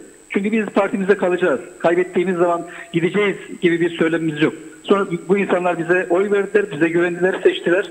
En nihayetinde hiç kimse kimseye vekillik başlatmıyor, biliyorsunuz. Öyle değil mi? Tamam, evet. Bu insanlar bizi seçiyor, koyuyor oraya. Bu noktada örnek bir tavır ve örnek bir yaklaşım sergilememiz gerektiğini düşünüyorum ben. Yani o nedenle hani sizin sorunuza da direkt bir karşılık cevap vermek istemedim. Evet. Peki şunu sorayım. Siz kazanmanız halinde hükümette bir değişiklik olma ihtimali var mıdır? Yani normal şartlarda olmaması gerekiyor. Bizim bu konudaki tavrımız mevcut durumun, sözleşmenin, yani çünkü sonuçta Sayın Erhan Arıklı'nın genel başkanı ve genel başkanımızın benim de vekil olarak içinde bulunduğu bir anlaşma sonuçta bizi de bağlar. Yani görev değişimi olduğu takdirde neticede biz başka partilerde, başka kimseler değiliz, yabancı değiliz en nihayetinde. Ve koalisyondan çekilmeyecek. Koalisyondan çekilmeyeceksiniz. Yani öyle bir düşüncemiz yok. Yani bu noktada herhangi bir sıkıntı olmaz. O zaman yani ama genel başkan siz olduğunuzda Erhan Bey'le yer değiştireceksiniz herhalde, değil mi yani? Yani bu hani o zamanın gündemi olmalı. Yani o zamanın gündemi olmalı. Çünkü hani Erhan Bey inşallah tabii bu fikrinden vazgeçer, ama kaybedersem istifa ederim, yani ayrılırım gibi bir cümle kullanıyor. Bu bence hani bir partinin kurucu genel başkanı, son hizmet etmiş bir insan olarak bu kadar duygusal olmaya gerek yok diye düşünüyorum. Yani bu düşüncesini de gözden geçirecektir diye düşünüyorum. Evet, peki teşekkür ediyoruz. Sizlere Ben teşekkür kolaylıklar ederim. diliyoruz. Çok sağ olasınız, var olun. olasınız. Çok sağ olasınız. Siz de sağ olun. Evet, bu konuşmadan Talip Atalay Bey'in bu konuşmasından çıkan sonucu özetliyorum. Bir, taban bazı gelişmelerden rahatsız diyor. Yani Erhan Bey ile ilgili Kudret Özersay'ın savcılığa başvurması, mal varlığındaki değişimleri gündeme getirmesi, Erhan Bey'in bunu geç kaldım demesi ve diğer bazı konular diyor yerel seçimlerde başarısız görüyor partiyi. Taban diyor bir değişim arzusu belirtiyor. Ben de buna güvenerek böyle bir zorunluluk hissettim, aday oluyorum diyor. Bu bir, benim çıkardım. İki, Erhan Bey diyormuş ki kaybedersem istifa ederim partiden diyormuş. O da diyor ki ben kazanırsam koalisyondan çekilmem diyor. Koalisyona devam ederim çünkü bir anlaşma vardı diyor. Peki Erhan Bey'in yerine siz mi bakan olursunuz sorusuna da verdiği cevap o gün geldiğinde konuşalım. Bu da demektir ki tabii ki doğal olarak çünkü diğer partilerin genel başkanları orada. Şimdi Şubat'ta bu, Mart veya Nisan'da Demokrat Parti'nin olacakmış. Henüz tarihini bilmiyoruz, açıklanmadı. Orada da 2 tane milletvekili şimdiki genel başkanın aynı zamanda Turizm Bakanı olan genel başkanın Fikri Bey'in rakibi olması bekleniyor. İkisinden birinin veya ikisinin birden bilemem. Açıklanacak bugünlerde. Sonra Eylül ayında Ulusal Birlik Partisi'nin kurultayı. Şimdilik 3 tane aday görülüyor. Şimdiki başkan Ünal Üstel Bey, başbakan. Hasan Taçoy dün bir açıklama yaptı. Hiçbir şekilde adaylıktan geri çekilmem dedi. Partinin şu anda yönetimi yok gibi ya genel başkanı yok gibi böyle bir laf kullandı. Yanlış isem kusura bakmasın. O anlama yorumladım ben. Üçüncü de Ahmet Karavelioğlu, eski banka genel müdürü. Albank'ın genel müdürüydü Ahmet Bey. Emekli çıktı ve Ulusal Birlik Partisi'nden başkanlık için aday olduğunu açıkladı. Demek ki Ulusal Birlik Partisi içerisinde de yoğun bir süreç yaşanacak. Zaten şu anda adaylar harıl harıl çalışıyor. Bir günde 4-5 köy geziliyor. Partililerle bir araya geliniyor, yemekler yeniliyor, içiliyor, gelecek konuşmalar yapılıyor, tartışma yapıyor, sorunlar dinleniyor falan filan. Yoğun bir tempo var. Gerçekten bu siyaseti ben böyle görünce ürküyorum. Zor. Küçücük bir ülke fakat devamlı siyaset, hareketli, yerel seçim, genel seçim, cumhurbaşkanlığı seçimi, olmadı bir daha genel seçim. Ya öyle ya parti içi seçim, onu devir, bunu getir, onu götür, bunu getir. Böyle bir durum vardır. Neticeye bakarım ben. Bu iç kısır çekişmeler memleketimize ne getirir, ne götürür. Bir şey var mı getirdiği, gören var mı bir şey? Ben görmüyorum yani. Siz görüyorsanız buyurun, söyleyin bana. Evet, mesaj var mı hocam? Biraz devam edelim o zaman mesajlardan. Evet, Aynur Yüzügüler'de kalmıştık. İyi yayınlar diledi. Yakup İskender, vefat eden arkadaşlar Kıbrıslı ve KKTC vatandaşıydılar diyor. Evet, Evşen Emre, adadaki ormanların dönüşmesini, zeytin ağacına dönüşmesini dilerim ben de. Bu kızılçam ağaçları zehir saçmasın, bu hastalıkla çam kese böcekleri yok olsun demiş. Fatih Aztekin, Fatma Sazlı iyi yayınlar diliyor. Kubilay Mert Tuna, Kıbrıs'ımız genelde kurak bir ada. Dünkü yağan yağmurlar ne yazık ki hep denize aktı. 50 yıldır bu kuzey topraklarında milyon dolarları aşan şatafatlı camiler yerine barajlar yapmak gerçek anlamda insanlığa hizmet olurdu. Camiler kime hizmet veriyor? İçinizde en hayırlısı insanlara faydalı olan, iyilik yapanlardır diyor kitap bir yerinde. Tema Yavaş iyi yayınlar dilemiş. Hüseyin Koltan, sevilerek izleniyorsunuz. Her şey gönlünüzce olsun. Mehmet İnancı Hüseyin Güral Kofalı'nın mesajını aktarıyor. Ülkemizden uzakta da olsam yaşananları üzüntüyle karşılıyoruz demiş. Ülkenin çivisi çıktı. Çok üzgünüm Reşat Bey. Demre Coşkun, ultra zenginlerden servet vergisi alınmalı. Asgari ücret en düşük kamu maaşına endekslenmeli. Kamusal toplu taşımacılık başlamalıdır. O gün Zeybekoğlu, eğitim sistemimiz gerekli olan değişimi gerçekleştiremiyor. O zaman duyarlı bir toplumun oluşturulabilmesi, gerçekleştirilebilmesi için eğitim sistemimizin değiştirilmesi şarttır. Mehmet Şenler kolay gelsin, iyi akşamlar dedi. Ali Kereş hoş bulduk. Alper Ali Güllü de kolay gelsin diyor. Umahan Davulcu maşallah KKTC kendi kendine ambargo koyuyor yazmış.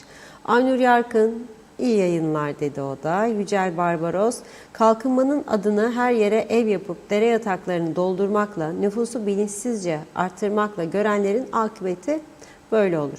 Mehmet Uluçaylı vatandaşın aklı varsa seçimlerde artık oy vermeye gitmez. Bu ülkede bireysel çıkarlar ön planda olduğu müddetçe hiçbir konuda bir adım ilerleyemeyiz. Görüyorsunuz hükümet zamdan başka bir şey yapmıyor. Celal Harun, evet bu zamanda insanlara güvenmek çok zordur. Bir insana duyduğunuz güveni kaybettiğinizde sadece ona olan inancı değil kendi içinizdeki inancı da kaybetmiş olursunuz. Güvenebileceğin tek insan kendinizden başkası değildir. Hayırlı akşamlar. Erdal Yarkın iyi yayınlar diledi. İsmet Sencer de harikasınız demiş. Nazım Erol, Reşat Bey Rum tüccarın araçlarına el konuldu. Aralarındaki suça karıştı mı acaba? Anlamadım. Rum tüccar araçlarını ister, ihracat yapacak, zor durumda kaldı diyor. Üreticiyiz biz de demiş. Petronella Maria, iyi akşamlar. Reşat Bey talaş yakıyorlar. Keşke tahta parçası olsa zehirleniyoruz demiş. Hasta insanları düşünsünler. Eser Sütçüoğlu ne taban kaldı ne tavan yazmış. Zeynel Savaşçı iyi yayınlar. Hasan Nihat Erduran, Erdem Oskar vefat etmiş. Allah rahmet eylesin. Irmak Hastürk iyi çalışmalar demiş. Allah'a emanet olunuz inşallah. Fikret Gönlübol iyi yayınlar dedi o da kolay gelsin. Turgay Gezen ben şahsen siyasi partilerin bu memlekette yaptıkları kurultayları hiçbir zaman sıcak bir gelişme veyahut değişimin önünü açacak yeni bir kan olarak görmüyorum. Taban taban diyorlar. Hangi taban? O taban son tahlilde kimin iradesiyle hareket ediyor? Esasen bunun sorgulanması gerekir. Bana göre kurultaylar formalite icabı olarak yapılmakta. Gerçek anlamda bir değişimin olabilmesi için iradenin Kıbrıslı Türklerin elinde olması gerekmektedir. Böyle bir durum Kıbrıs'ın kuzeyinde mevcut değildir. Çözüm olmadığı sürece hiçbir zamanda olmayacaktır demiş Turgay Bey. Ahmet Dinçer, Erhan Bey kazanır demek istiyor. Fevzi Mehmetçioğlu iyi yayınlar diledi. Hasan Nihat Erduran çok adaylı kurultay yapabilenlere helal olsun. Çoğu parti yıllardır bunu başaramıyor. Yetkili organları üyeler seçerse temiz ve şeffaf olunur. Parti içi demokrasi tüm partilerde olmalı. Osman Mene, Zeliha Adaman iyi yayınlar diledi. Hasan Nihat Erduran, yazın kış bakımı, kışın yaz bakımı yapan kurum ve belediyeler rahat. Minimum hasar zararla atlatırlar. Haber bile olmaz diyor. Mehmet Uluçaylı sizlere, ekibinize, herkese siyasiler hariç demiş. Mutlu sağlıklı geceler. Yarın kısmetse yine görüşürüz. Mehmet Ali Özdemir de iyi yayınlar diledi. Zehra Sencer Karpaz'dan yazıyor. İyi yayınlar diliyor. Süpersiniz demiş. Teşekkür ediyoruz. Evet bakıyorum Arzu Mucize haberin adresi doğruları siz söylüyorsunuz. İyi yayınlar. Süpersiniz dedi o da. Evet teşekkür ediyoruz. Şimdilik tamamladık mesajlarımızı. Buyurun. Evet bu arada özelden bir mesaj daha geldi. Faiz Sucuoğlu Bey de adaymış.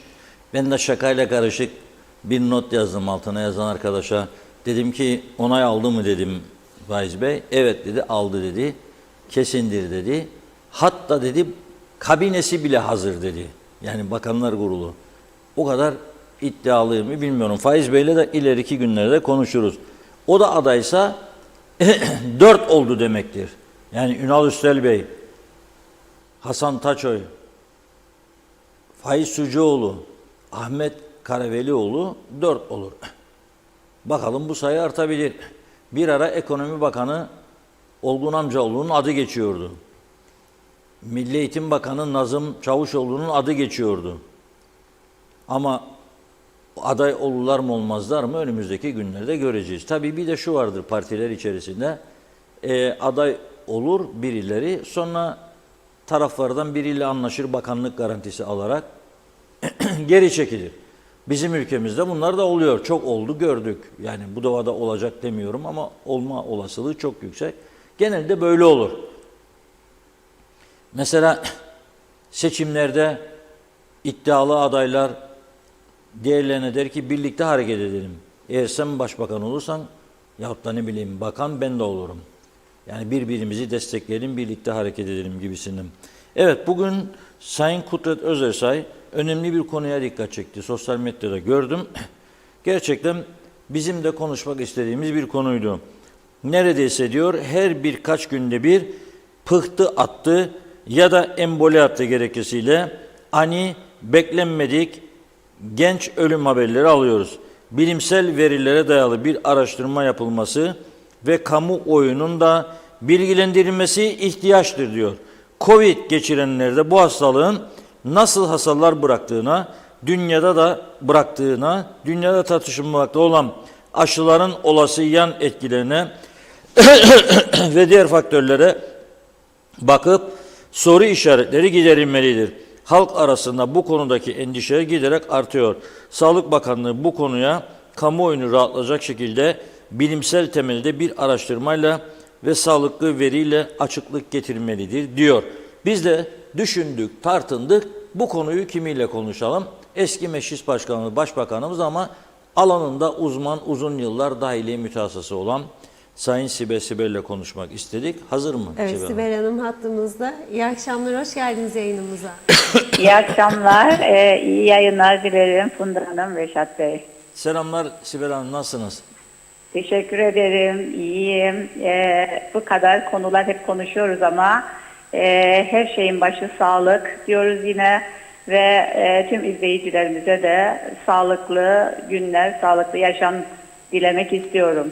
Çok sağ olun. Şimdi ben aşı konusuna girmek istemiyorum. Pek sizin de zamanınızı çalmak istemiyorum. Çünkü bu aşıların gerçekten zarar verdiği mi vermediği mi dünyada tartışıyor. Bunu henüz bir sonuca da gidilmiş değil. Özür dilerim, okuyorum ben de. Ama genç yaşta ölümler, tabii mesela insan düşünür neler olabilir. Mesela sağlıksız beslenme mi?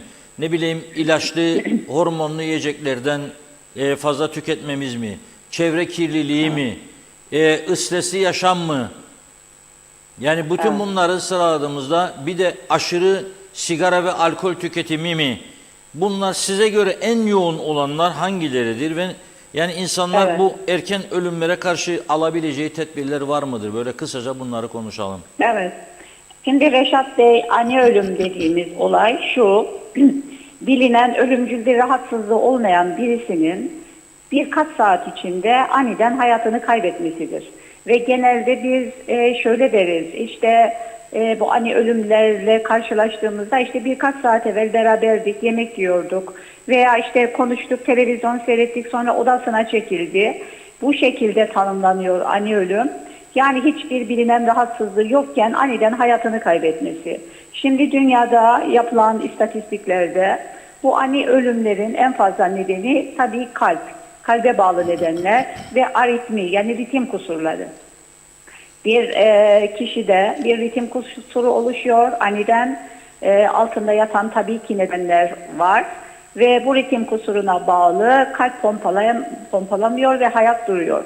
Veya kalp krizleri, işte beyinde olan beyin kanamaları, pıhtılar, akciğer pıhtıları bunlar kısa sürede ve aniden ölüme yol açabiliyor. Dolayısıyla bunları biz beklenmedik ani ölümler olarak niteliyoruz. Tabii ki Covid ile ilgili de aslında değinmek istiyorum. Çünkü çok tartışılıyor ve en fazla merak edilenlerden biri de budur. Yani işte aşılar mı, hastalık mı? Şimdi dünyadaki istatistiklere bakıldığı zaman çalışmalara aşılarla ilgili pek bir bulgu yok. Yani aşılar ilk yapıldığı zamanlarda, ilk günlerde bazı hastalarda kası iltihabına sebep olmuş. Ama uzun vadede işte 1 yıl önce aşı yapıldı, 2 yıl önce aşı yapıldı da ondan mı oldu şeklinde bir bilimsel veri yok.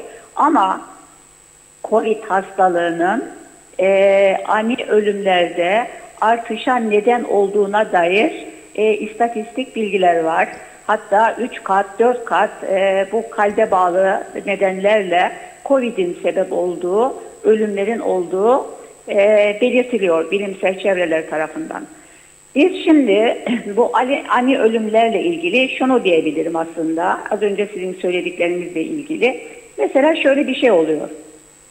Daha geçen ay yaşadığım bir olay anlatmak istiyorum. Daha anlaşılır olması için. İşte genç bir hasta öksürük şikayetiyle muayeneye geldi. Üst solunum yolu enfeksiyonuyla ve tansiyonunu ölçtüğümde tansiyonunun 24 yani çok yüksek 240 dediğimiz bir değerde olduğunu gördüm. Hastanın hiçbir şikayeti yok, baş ağrısı yok ve tansiyonun yüksek olduğunu bilmiyor. Bu işte çok büyük bir risk. Yani sigara içen de bir hasta ve böyle bir kişi ya kalp krizine bağlı, ya kalpte aritmiye bağlı veya beyinde herhangi bir kanamaya bağlı bir hadiseden hayatını her an yitirebilir. Ve çok da sağlıklı göründüğü için, bir hastalığı olmadığı için bu kişinin aniden vefatı bizde işte sapasağlamdı, hiçbir şey yoktu ve bir anda ne oldu da hayatını kaybetti şeklinde bir düşünceye, bir sorgulamaya yol açabilir. Burada özellikle vurgulamak istediğim olay şu, herkesin sağlık muayenesinden geçmesi yılda bir kez olsun çok önemlidir. Çünkü kendinizde hiçbir şikayet vermeyen, mesela yüksek tansiyon her zaman baş ağrısı yapmıyor. Yani işte benim tansiyonum yok, ben tansiyonum normal öyle olsa başım ağrır, kendimde bir şikayet hissederim şeklinde bir düşünceye kapılmamak lazım. Çünkü hiç belirti vermeden olabiliyor veya kalp hastalıkları, koroner kalp damar hastalıkları çoğu zaman hiçbir belirti vermiyor. Bunları ancak doktor muayenesinde doktora kontrol olursak ortaya çıkabiliyor. Onun için muayenelerimizden, kontrollerimizden kaçınmamamız lazım. Bunun haricinde sizin az önce söylediğiniz sigara çok önemli bir faktör. Sigara damar iç yüzeyini bozuyor. Yani birçok diğer kanserojen olduğu da biliniyor ama özellikle koroner kalp hastalıkları için çok ciddi bir faktör, risk faktörü. O yüzden sigara içenlerde ani ölümler, emboliler daha çok görülüyor. Buna dikkat etmemiz lazım. Yani içiyorsak kesmeyi aklımızdan ciddi geçirmemiz lazım. Bir de şu genç kadınlarda özellikle gördüğümüz ani ölümlerde sorguladığımız, yani hiçbir şey yoktu, sapasağlamdı, neye bağlı olarak hayatını kaybetti diye sorgulandığında bazen genetik olarak pıhtılaşmaya meyilli insanlar var.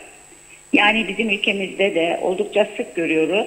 İşte hem anneden hem babadan pıhtılaşma faktörünü veya pıhtılaşmaya yol açan geni aldığı için pıhtılaşma konusunda yüksek riskli oluyor. Yani kanı kolay pıhtılaşıyor.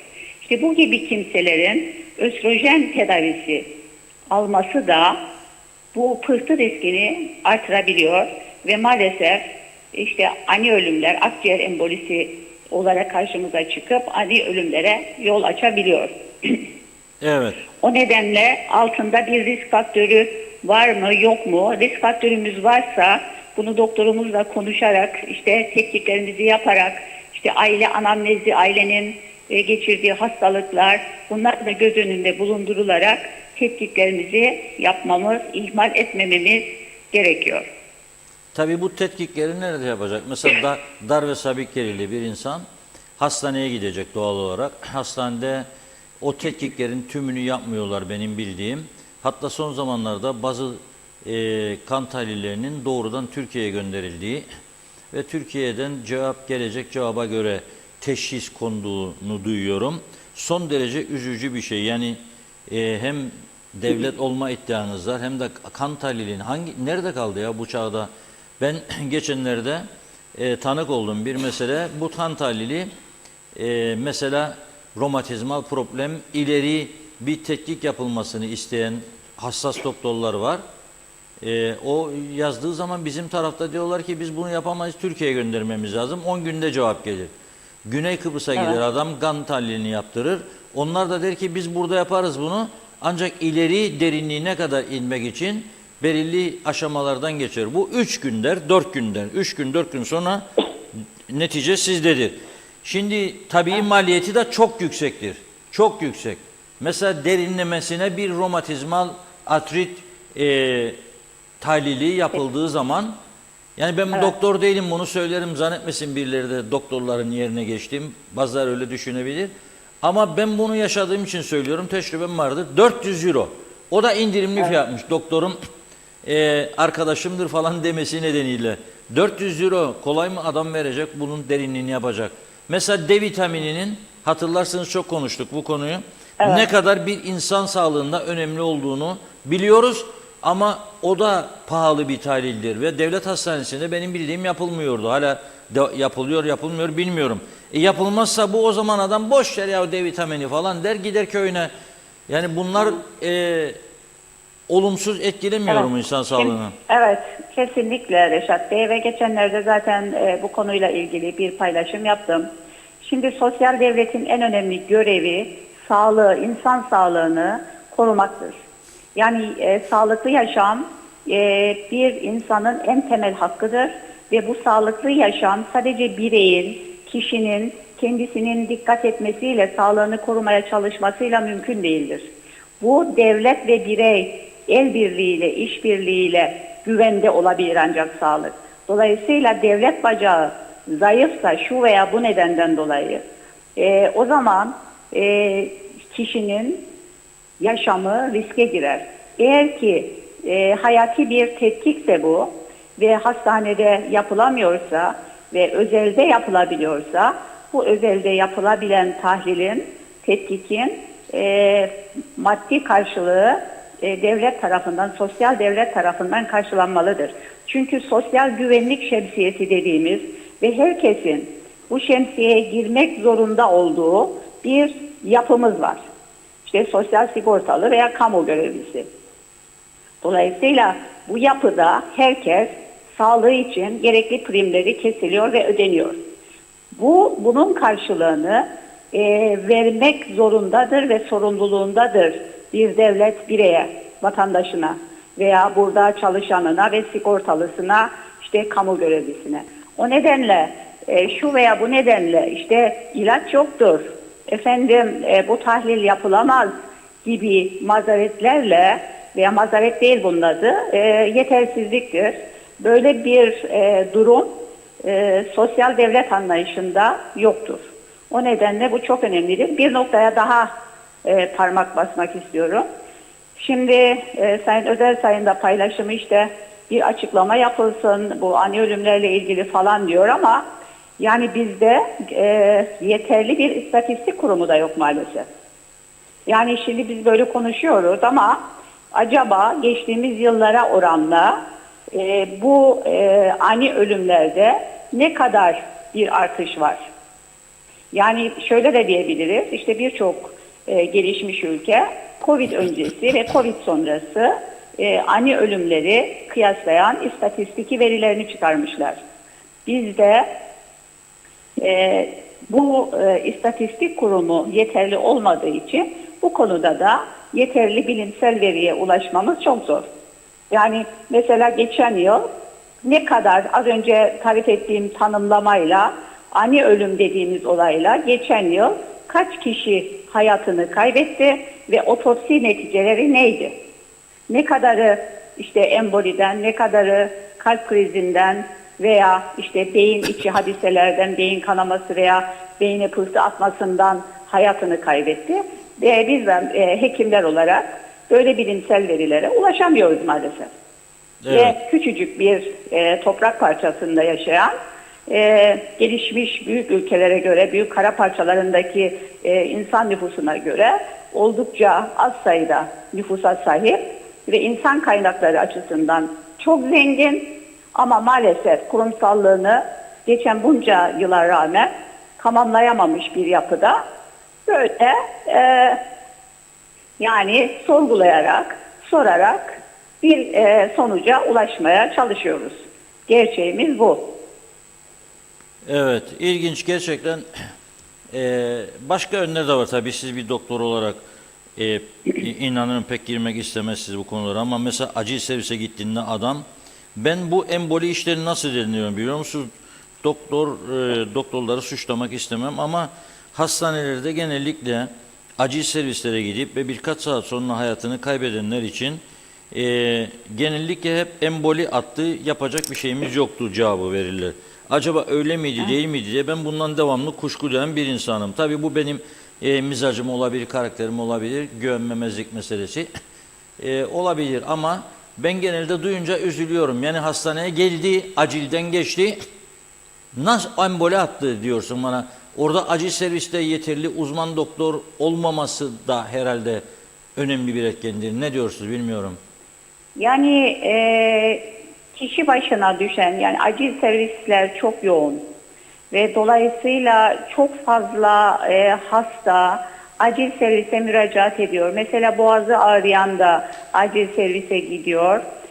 Çok şiddetli göğüs ağrısı olan ve dakikalar içinde müdahale edilmesi gereken kişi de acil servise gidiyor. Dolayısıyla veya işte düşüp ayağını yaralayıp da tetanoz aşısı olmak isteyen, bir yerinde bir çizik olan da acil servise gidiyor.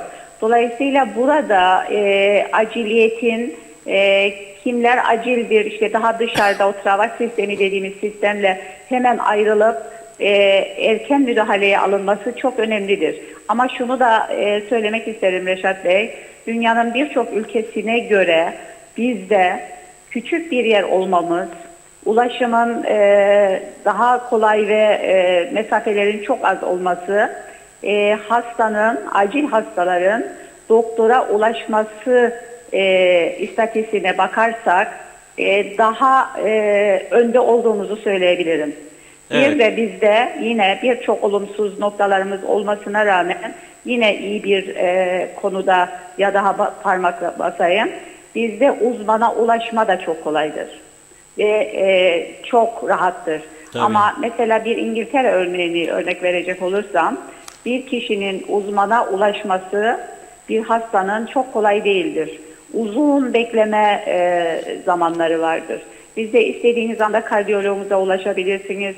İstediğiniz anda çok kısa sürede işte böbrek doktoru, şeker hastalıkları uzmanı, tiroid ulaşabilirsiniz. Ama Avrupa'da ve birçok ülkede uzmana ulaşmak çok zordur ve tedavi gecikmesi yaşamaktadırlar. Bizde sağlık eğer biraz daha organize, daha planlı ve özellikle yönetim kadrosunda olanların daha deneyimli, bilgili insanları etraflarına alıp çalışmasıyla belki de dünyanın en iyi sağlık hizmeti veren yapılarından biri haline gelebiliriz. Ama maalesef her şey var ama dağınık.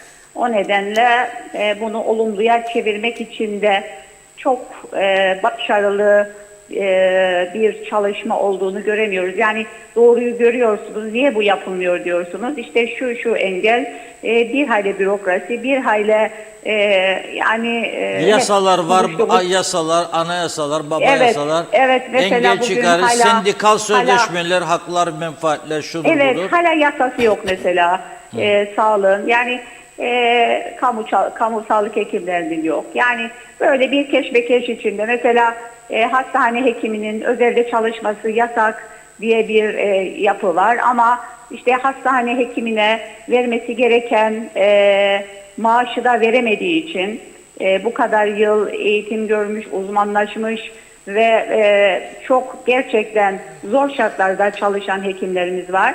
Ve veremediği için işte göz yumma hali, işte varsın çalışsın. Yani böyle el yordamıyla yasasız, tüzüksüz idare ediyoruz. Yoksa gerçekten iyi bir çalışma, iyi bir yasal düzenleme ve tüzüklerle bu kadar küçük nüfusa çok iyi hem hizmet verenin hem hizmet alanın memnun olacağı bir yapı oluşturabiliriz. Ama az önce de dediğim gibi bir istatistik kurumumuz bile yok ve biz bilemiyoruz. Yani bütün birçok sorunun yanıtı maalesef yok bizde. Çünkü veriler yetersiz, verilerin kayda işlenmesi yetersiz. İşte her gün zaten dinliyoruz işte bir bakanın açıklaması, işte biz dijital sisteme geçecektik de şöyle oldu da şu kadar paralar ortada kaynadı da işte bütün bunlar bizim acı gerçeğimiz ve yani Hem düşünüyorsunuz, hem öfkeleniyorsunuz, hem yani işte biraz önce de ne dedi insanlar? İşte seçime gitmeyelim, sandığa gitmeyelim, oy vermeyelim. Bu da bir çaresizlik yansıtmaktadır. Bu da çözüm değildir. O yüzden çok konuda çalışmamız gerekiyor. Yani çok yönlü çalışmamız gerekiyor. Evet. Çünkü hep şunu söylerim. Eğer biz ruhunu kaybetmiş bir bireyden daha acı vereni, ruhunu kaybetmiş bir toplumun bireyi olmaktır. O yüzden ruhumuzu kaybetmeyelim. Bu güzel adada daha iyi günlere ulaşma inancımızı, uğraşımızı ve enerjimizi tüketmeyelim diye bitirmek Sağ olun. istiyorum sözlerimi. Peki, çok teşekkür ediyoruz Sibel Hanım. İnşallah ileride daha geniş kapsamlı konuşuruz bu konuları. Çok sağ olun. Ben teşekkür ederim. İyi yayınlar dilerim. Çok teşekkürler. Çok sağ olun. Evet, Sibel Hanım'ı dinledik. Ani ölümlerle ilgili Sayın Kudret Özersay'ın paylaşımında vardı bugün. Gerçekten dikkat çekici boyutlardadır. Genç insanlar daha önce yani öyle ciddi bir hastalık geçirmemiş insanlarda bu ani ölümler oluyor. Tabii sigaranın çok etkisi var, bunu biliyoruz. Bile bile de içenler var. Sigara çok tehlikeli. Sigara ölüm demektir, öldürmek demektir. İçmemek lazım. İçen içer ama içmemek lazım. Tabii aşırı alkolde olumsuz etkileri vardır. Ama ondan da önemlisi aşırı beslenme. Meyhanelerde aman Allah'ım çok yememek lazım. Onlar da bir taraftan alkolün çok yüksek kalorisi var, bir taraftan gıdaların birleşince kalp ritmini bozabiliyor. Ona dikkat etmek lazım. Tabii hareket falan yok. Yürüme dediğimizde nerede yürüyeceğim, yer yok, park yok falan, o da doğru. Ama güzel siyasetimiz vardır. Onunla övünebiliriz en iyisi. Son bir konumuz vardı fakat uzadı konumuz. Mesaj var mı o konuda? Tabii buyurun, mesajları atalım. Çünkü bazı mesajlarda mesajların içinde mesaj var bize ve halka, onları okumak lazım. Buyurun. Evet. Hasan Nihat Erduran, iki ekonomi eşit olmadan Kıbrıs'ta çözüm beklemek hayaldir. BM düşünsün. Nikos Bülent Antonio. Evet, şimdi marketteydim. Kıbrıs'ta Türkler et aldılar diyor. Yastıkların altına saklarlardı. Böyle bir hükümet olmaz demiş. İnsanları nasıl bu hale koydular? Hala Akyollar seviliyorsunuz diyor. Mustafa Kombo, çünkü bu devlet yalnız alacakları parayı düşünüyor. Halkı düşünen yoktur dedi. Ercan Eylül Okutan. Reşat Bey, zaten berbat olan köy yollarımız aşırı yağışlardan dolayı yıkıldı. Karşıyaka Sadrazam köy yolu yıkıldı. Tamamen çöktü. Bu yolu 1988'de Karayolları Dairesi yapmıştı. O günden beri kimse el atmadı. Bölge halkı şiddetle bu yolun yapılmasını istiyor. Bunu da haber yaparsanız çok mutlu oluruz. Teşekkürler demiş. Osman Menes, Sibel doktorun verdiği bilgilerden dolayı teşekkür ederim dedi. Hasan Yapıcı, yapılan zamlar insanları öldürüyor diyor. Yakup Romi, Alsancak yürüyüş yolunun önündeki yol gidiş geliş olarak kullanılıyor ama o arada yol ayracı yok. Dolayısıyla araçlar sağa sola dönüşler yaparken zaten radar da yok ve çok hızlı seyrediyorlar. Lütfen diğer kısımlar gibi yol arasına set koysunlar. Dönmek isteyenler çemberden dönsün. Sürekli kaza oluyor. Geceleri yol kapkaranlık, kazaya davetiye çıkarıyorlar. Sayaraker, tıbbi sağlığı bıraktık, dua ile iyileşmeye koyulduk. Yükselsin minareler, kabarsın göğsümüz. Gülten Can, her cümlesine güvenilebilen, doğruyu sağlamı net olarak söyleyen çok değerli bir doktorumuz. Sibel Siber'i ilgiyle izliyoruz dedi. Evet, Mehmet Eren, bizim ülkemizde ani ölümlerden bir istatistik çıkaracak kimse yok mu? Ölenlerin hangi aşıları oldukları araştırılamaz mı diye sormuş. Engin Çelebi, tamam diyor, bizim kolaylıkla ulaştığımız uzmanın kalitesi nedir? Uzmanlık ünvanını nereden kazandı yazdı. Bülent Karakaş'ta Sibel Hanım'a katılıyorum çünkü ben kalp hastasıyım ama bir sıkıntım olduğu zaman kalp doktoruma anında ulaşıyorum demiş. Evet, Mahmut Bektaş, nüfusu azaltmak için diyor milleti aşıya mecbur tuttular, insanları aşı öldürüyor diyor. Mehmet Eren, Mausa'da şu an elektrik bir düşer bir yükselir, inşallah eşyalar yanmaz. Özhan Aleyha, embolik kandaki pıhtının ciğeri besleyen damarı tıkamasından kaynaklanır. Asıl sebebi demiş yağlı yemek ve hareketsizlik.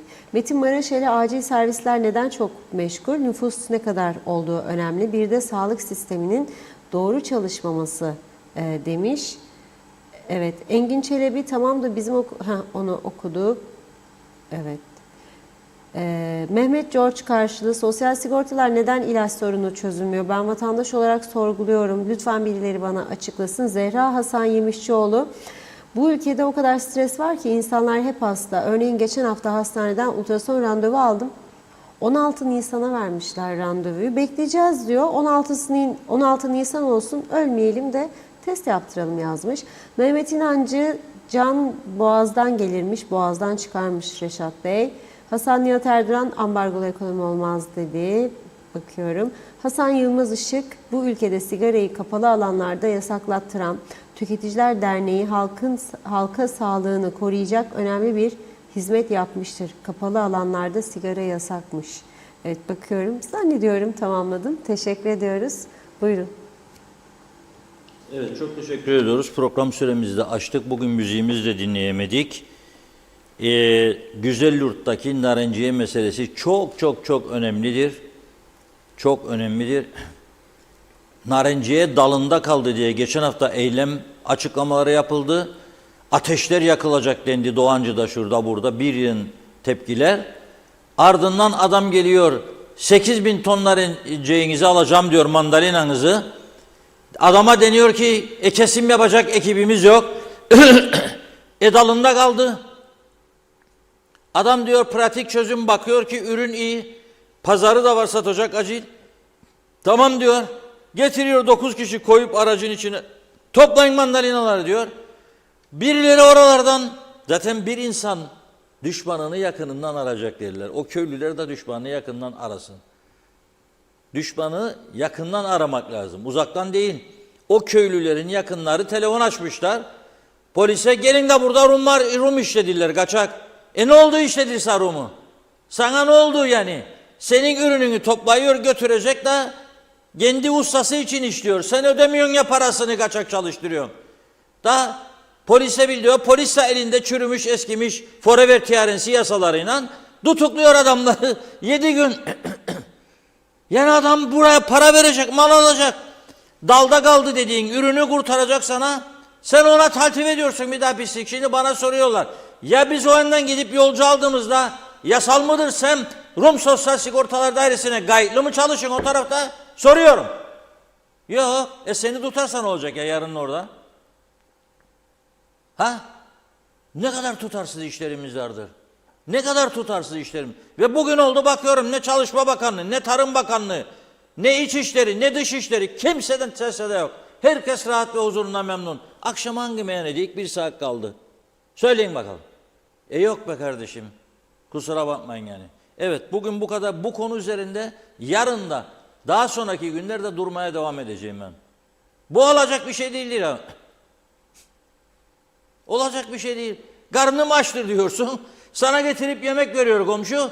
Yok onun içinde salça vardır. Yok onun içinde bilmem yağ vardır. Yok domates koymayacaktın ben domates yemezdim. Galaç o zaman. Galaç ne alıyorsun? Evet bugün bu kadar. Yarın inşallah maşallah yeniden birlikte oluruz. Teşekkür ediyoruz. Tamamlıyoruz sevgili izleyenler. Yarın yine aynı saatte görüşmek üzere. İyi akşamlar.